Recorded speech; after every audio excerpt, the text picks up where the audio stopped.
With so many marketing messages bombarding everyone, what do you do to rise above the noise? Authentic and thoughtful marketing could be the final frontier for marketing in business. Sit back and enjoy as we interview the principals of real businesses as they talk about their distinctive and authentic approach to reaching out to new prospects. When you rise above the noise, your marketing doesn't seem like marketing at all. I'm Jason Tanner. Welcome to the Zero Noise Marketing Podcast. So I've got Brad Way here, and I'm really interested in talking to Brad because it's always interesting when you see someone who starts doing something that so far you haven't had the guts to do yourself. And somewhere inside of you understand that this is something that I'm probably going to have to do someday. And then there's Brad doing it, right? We're talking about video blogging or vlogging. And I'm interested in understanding how you got from just kind of seeing someone else doing it and then getting up the courage to dig in and start producing them yourself. So when did you start thinking about this? I guess it would have been January maybe of last year, maybe give or take a month or two. I started watching a few people that were pretty active in that space, and I'm very interested in networking, and I wanted to grow my personal brand. Most of my blogging has been done mostly on my personal side of things. Okay. And I just thought, well, what a great way to leverage social media on a daily basis. That's the consistency I was at for some time. Right.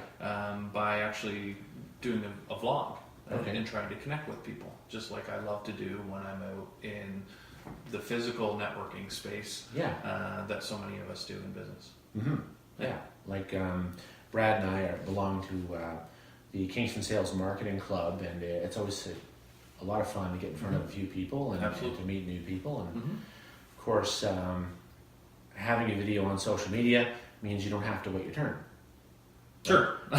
You just stick there. Otherwise, it's every 6 months or so. Right.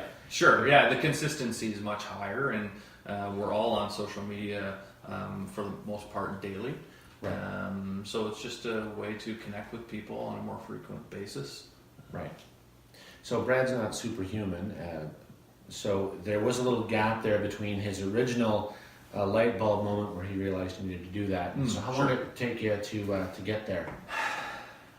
You know, I guess what went into it was a whole host of things and the reasons why I ended up pulling the trigger.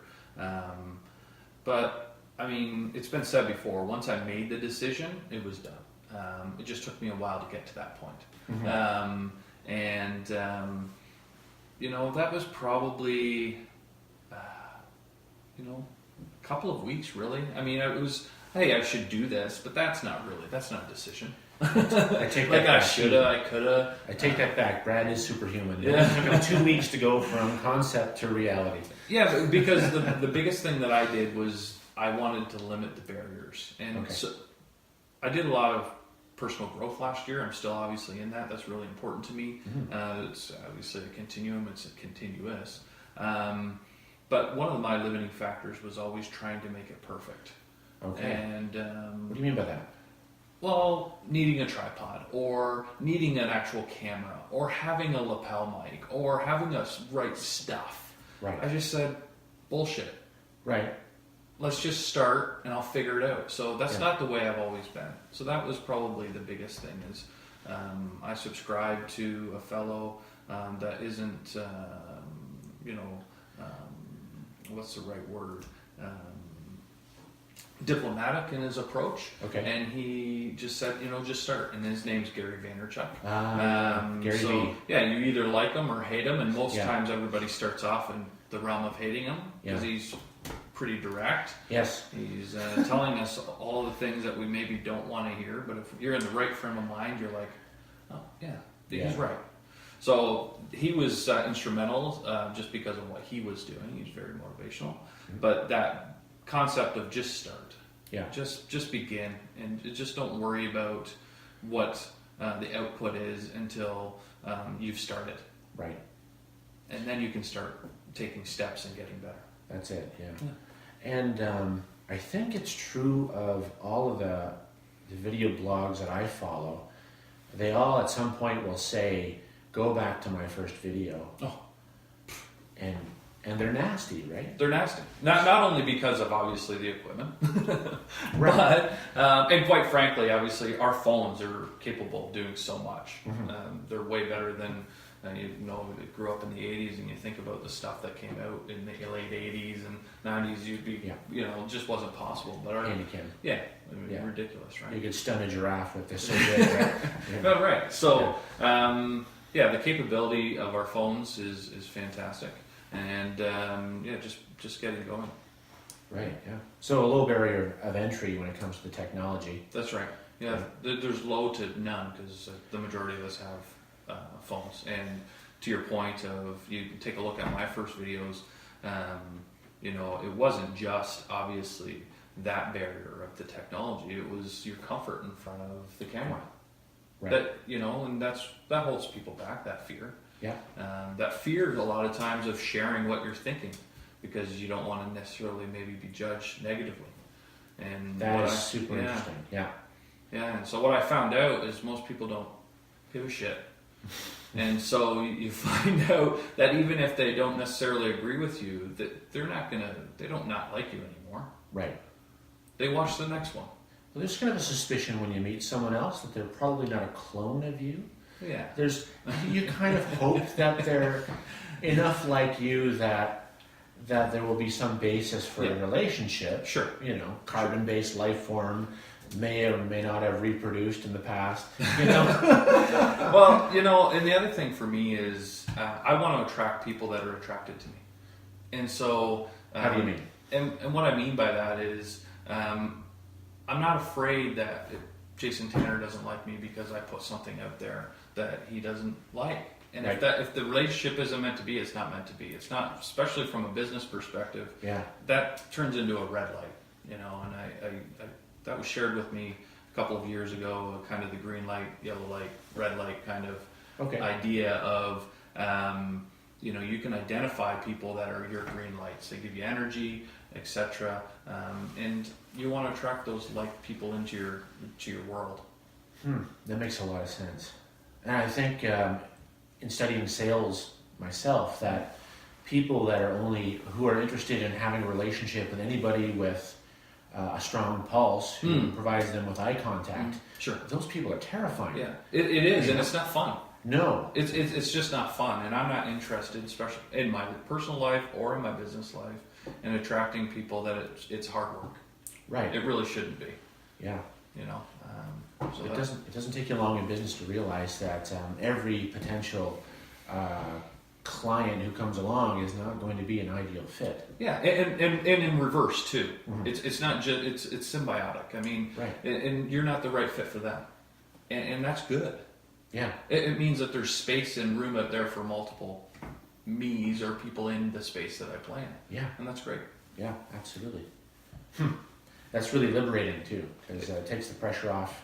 You don't have to be. I forget. There's a comedian who said, "I got to be me because otherwise I'd have to get all new clothes." Gotcha. Yeah. So that's great. So let's get down to the meat and potatoes here. So how did you pick a topic for your videos? First of all, you sell, like literally make your money with. Well, remind me. Okay. Historically, we've been employee benefit consultants. Okay. And we play that in that space predominantly still. But we've recently went through a rebranding and vision and mission statements. We're really leaning into the corporate wellness space and really wanting to help entrepreneurs, business owners, leverage their greatest asset and take care of their greatest asset, which is their employees. Okay. So that's where FlexBen is. And the reason why I actually started my vlog, selfishly, there's lots of reasons from the selfish side, but I really love connecting with people. I love connecting with entrepreneurs. They're similar. I mean, we're not complete carbon copies, but there's some similar DNA there. Right. And I love seeing people at their best self. So by doing the corporate wellness thing, that was a kind of epiphany for me. I'm like, geez, the insurance market's traditionally a reactive type of benefit, right? You get hurt, you can use your insurance. Sure. And you don't necessarily think about it unless something bad happens. Yeah. And so that's great. We need that. Yeah. But to fill Brad Waste Cup, I want to start doing something a little bit more proactive. Okay. And helping companies take care of themselves and their employees by introducing corporate wellness strategies. So kind of a holistic approach to just being... Yeah, employee benefits really should be a 7-lane highway rather than just a single-lane highway with health and dental, traditional, right? LTD and those types of benefits. It really should be like driving down, the 401 in Toronto opposed to out here in Epony. It should be a wider conversation, more comprehensive in approach. So taking in what other aspects then? So taking in, obviously, the well-being, so financial well-being of people. We just recently had a fantastic roundtable discussion about wellness with a handful of business leaders in this area, and the word community came up a lot. So creating a sense of community at work.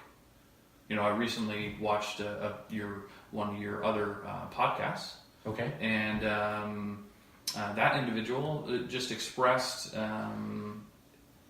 the feeling that they have at work, and that people love to come into work. Right. And I think that's part of any business's job, is to create that space. Mm-hmm. And so we can do that by doing a whole host of things, and it needs to come from the leadership, but with the connection to the ground up too, and involving that in your people and what they want to see. Okay. So some of the ideas that have been shared, recess at work. Take a break and go do something at work together. That's fun. What a lovely concept, because there was nothing that made my heart race more than even the word. Yeah, just the word. Recess. Recess. Break. We're gonna take recess now. Break sounds like something I'm gonna have to wear a cast later because I had a break. Yeah. Whereas recess, that's nice. I like that. It is nice, and it's not applicable to every business environment. You can't do certain things, obviously, and that's why people like me will be employed in service. Because you need to have these types of conversations, and you can't just apply a cookie cutter approach to everybody. Right. But this isn't complicated. We just want to help people coach, to that next step. And so let's go back to your original question of why I started my vlog, right? Which was, wellness is a broad topic. And I've done a particularly good job in several areas of my own personal wellness and well-being. But one of the areas that I haven't done very well is around this area. Oh, yes. Very easy when I was younger. Yeah. Well, not all of us, but many of us. Yeah. Yes. So I started my vlog called Daily Steps. Okay. And I was just sharing my journey and my thoughts. Mm-hmm. And that's where it came from. And that's what I love to do, because I found out that walking is a fantastic, I'm not very stressed, but it's a fantastic stress relief. Even if you don't think you're stressed. It was a great way to start my morning, because it cleared my mind, and I could think about business, or I could think about what's on the day's list of things to do. It also filled me with a sense of purpose, because I started to get some feedback from people, both directly on social media, through like a public response, or privately. Okay. And, I like that kind of thing. I mean, I like making a difference in people, so so that's where it came from. Yeah, that's great. And so, at a high level, if I'm reading you correctly, what you did was you tried to think about what was a priority for the right kind of customer out there. So, if there's a corporate customer who's trying to create an environment of wellness and employee retention, which of course speaks to the continuity of service. If you have people leaving every 6 months because they're miserable, it really, really affects your ability. It has a huge cost to the corporation, right? Right. And never mind that your customers start to feel a little bit jangled, because they're dealing with someone different every time they call. Absolutely. The cost is is sometimes you need to do some thinking about it, obviously, when you have turnover. But I mean, that's one of the biggest costs associated with a business is turnover or being sick. Right. So having a proper wellness program can help, do that. But, getting back to the kind of the marketing and why it was chosen, because I know that's primarily what we want to talk about, not FlexBand and what they're doing specifically, but why did I choose to start talking about do daily steps and kind of bridge the gap to then for people to get to know me, and that was, I guess, that's really the reason. It was the networking side of things. Yes. I thought, first of all, Brad, no one can do you better than you. Right. Right? And I think that's all of our greatest assets, as long as we play to them. Sure. So my strategy really was just to be myself, and I did some thinking about who am I. Okay. Like, right, that's a little scary. Sure it is. Yeah. Sure. It is hard because I think we all think we know. Right. Yeah. Until you start really peeling back some layers of who you are, and that's still a process. Right. I'm just deeper than where I was.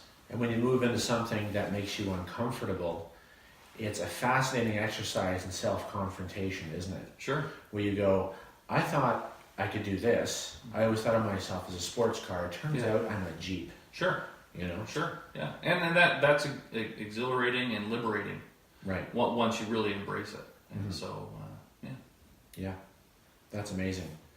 So, on top of broadening your effectiveness as a communicator when you're filling a real need to an audience that just happens to also need the other things that you sell, you're also confronting yourself, and it's a tremendous personal growth opportunity. Absolutely. That's awesome. Absolutely. And we're still in this journey. I started this vlog. I've unfortunately stopped the vlog because in the winter it was very difficult for me to do the trigger, which was me actually walking. Trigger. So yes, very important. Very important. And I was reading about this morning, but I'm going to let you explain it. Well, Why don't we I think we could probably talk about it rather than me explain it. Oh, sure. But I mean, for me, yeah. I realized how important triggers were, or routines. In habits. And routines, sure. Yeah. And I mean, we all focus on our kids, right? We got to get them in bed by 7:30, or it's witching hour at 8 or 8:30, right? That's no different than what we are. Right. And we're such a different species. We're not, for me, the getting up in the morning and going for a walk was the time that I had, first of all, and also the trigger to share. It was when I was clearest and most actually excited to do it. So finding that is kind of important. I think hacking life is a term that you hear to fill things in. Right. If you can find out life hacks, that's one of my life hacks. Is that if I can get out and go for a walk, I can do my vlog.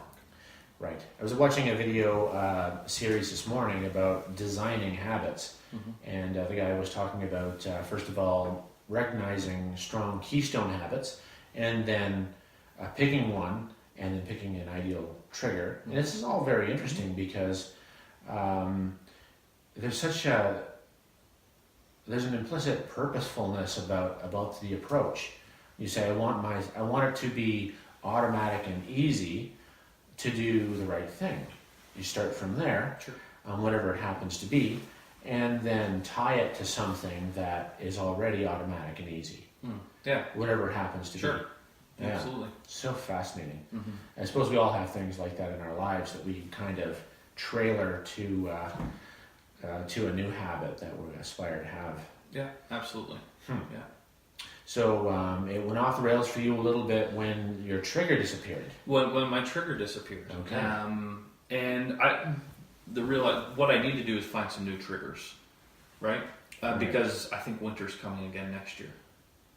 They were saying that. Yeah, especially here. So, I mean, my option is to move to Florida, which I'd love to do. Sure. That's a good plan. But it's probably not realistic. It's probably not probable. It is possible, so we'll just put that on the vision board. Yeah. But I need to find some triggers for the wintertime. And I'm not beating myself up about it.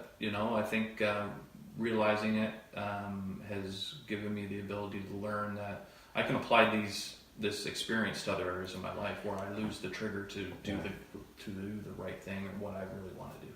I've always been tempted to find someone like me, which is like a big problem. Every morning when you look in the mirror, yeah, other than me, and then have kind of a habit or aspiration pact, right, where you check in with each other every so often, sort of a cycle of what do they call that? It's kind of like, I want to say mastermind, but I mean, you just mean like accountability. Accountability person. Yeah. Yeah, and I think, a lot of us talk about that in terms of goals, like sales and things like that in business. Yeah. Sometimes that's a little scary for people, but I think more fun is actually to probably do the personality, not traits, but what's the right word? The habit forming, disciplinary things that just make you feel good. You're much further ahead, I've learned, trying to come up with a way of doing it on your own. With an anchor or a trigger, you say, with something that's durable and persistent, than trying to find someone like you, because I've tried this on like 5 or 6 people who are good friends, close friends, people that really know me. It scares the devil out of them. They go, I don't know. Well, I think, anytime you put like that word accountability up there, that's a little offsetting, right? But you know what I find really great, Jason, is that having these types of conversations, they're energizing. They are. And if you can find a handful of people that you can have these types of conversation where there's no judging, there's just conversation of sharing stories, it's amazing. Yeah, absolutely. Yeah, I really enjoy it myself. Yeah. So you have this, there's 2 things that you're doing with your videos, right? One is you are explicitly teaching people about something that's valuable to them. My videos in the daily steps really was just a personal vlog of what I'm doing personally. And I would drip in terms of, my business is also part of me. But just like in any networking setting, you're not going to just talk about your business. That's kind of boring. People kind of want to get to know you. Yeah. And so by actually doing the vlog, I was kind of walking the walk, saying, listen, we all have to take steps to get better. My area is probably different than yours, but you might identify with my area. Maybe you don't. But not to be overwhelmed by the end goal, but just to take, one bite at a time. You can't eat an elephant in a day, right? That saying comes back to me all the time. Yeah. It's just one bite at a time, and I'm very much, it's just one step at a time.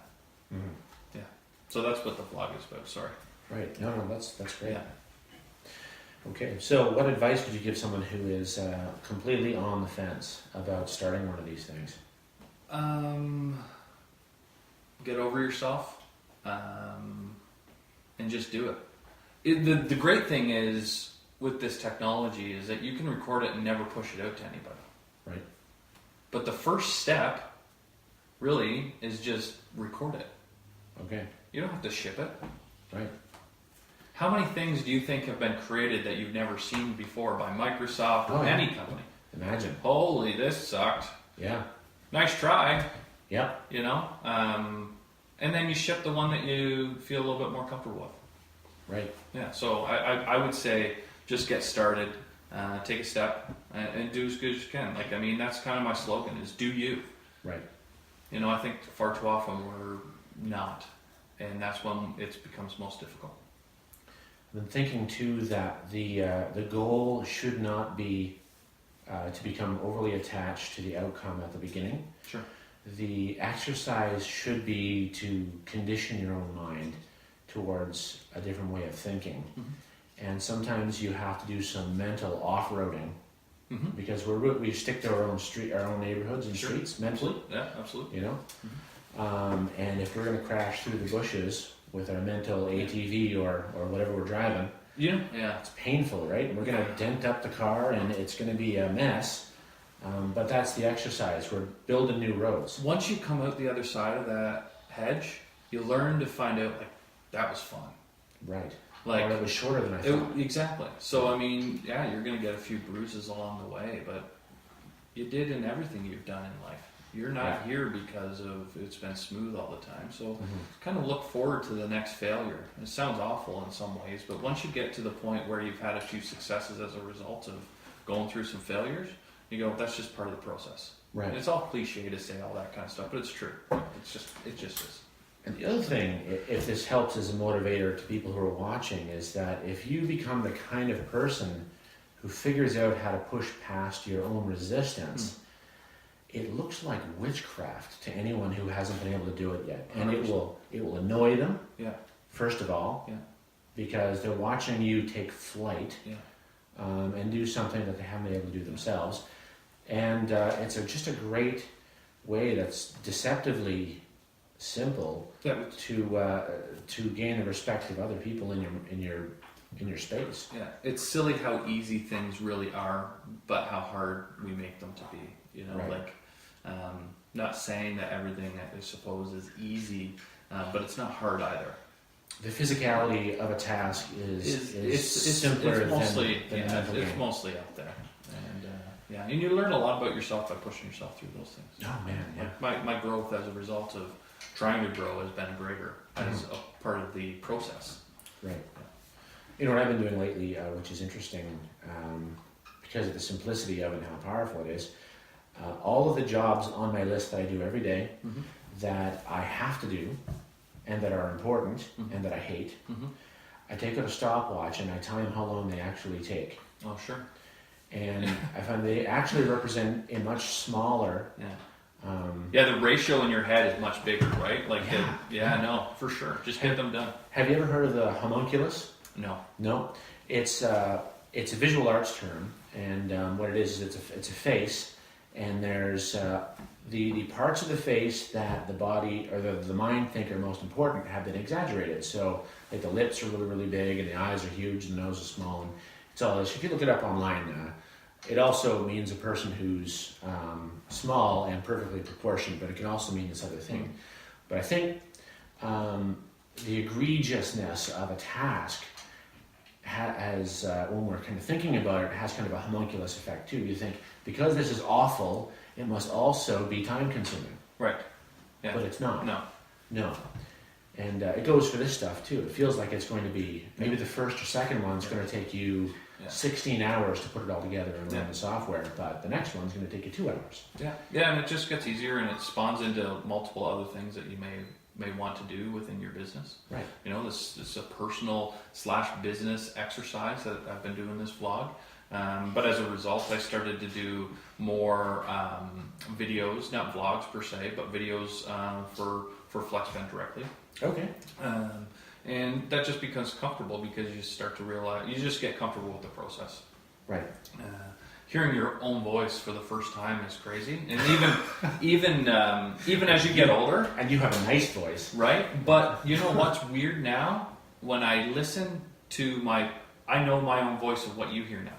Okay. It's not so shocking anymore. Like, oh, that's me. Oh, geez, dude, that's me. Like, that's the first experience that you typically have when you're a kid, or if you're an adult and you really haven't listened to your own voice play back on something. But now it's like, yeah, that's me. Right. Yeah, it's not like a kind of feeling. I'm kind of like, yeah, what did I have to say? And that's something that I hadn't thought of. But Zig Ziglar, you know Zig Ziglar? I know Zig, yeah. Okay. Well, not like Zig, not how are you? right. Not, well, but you know. That would be amazing. But but he, in his books, he recommends that because in sales you're always trying to improve the quality of how you come across, that you should practice recording yourself. And that was probably written back in the heyday of VHS and Beta. So they weren't talking about that necessarily, but having an honest perception of how you sound. So another benefit to those of us who are And all of us are in sales in some way. We should have an honest picture of what we really look like. And how that's certainly, I know, as a training technique. I think a lot of times people talk about. I had never really thought about it like that, but I'm sure there's that benefit to doing it. Absolutely. Fantastic. I really appreciate you spending the time with me. Where can people get a hold of you? Geez, whole host of I love social media. Okay. I love to connect on social media. So, you can reach out to me, Bradway, on Facebook. On I think it's either Brad or Bradley on Instagram, Twitter, Snapchat. Snapchat's real fun. So if you want to make my day, send me a snap. And from a corporate world, Brad at fluxben.ca. You can reach out to me that way. And then our social media for FlexBen as well. If you're interested in the wellness space, both as a person that's in wellness or you own a business that's interested in having that conversation, you can reach out to us on our social media or directly through my email. Great. Okay, fantastic. This has been really, really enlightening. It's been fun. Thank you. All right, thank you. This has been the Zero Noise Marketing Show. Connecting with the right prospects in an authentic way doesn't have to be complicated. If you think authentic, zero-noise marketing might be right for your business, find out for sure by contacting us for a free consultation session. We can be reached at 613-379-3051. You might be eligible for a complimentary test campaign. I'm Jason Tanner. Thanks for tuning in.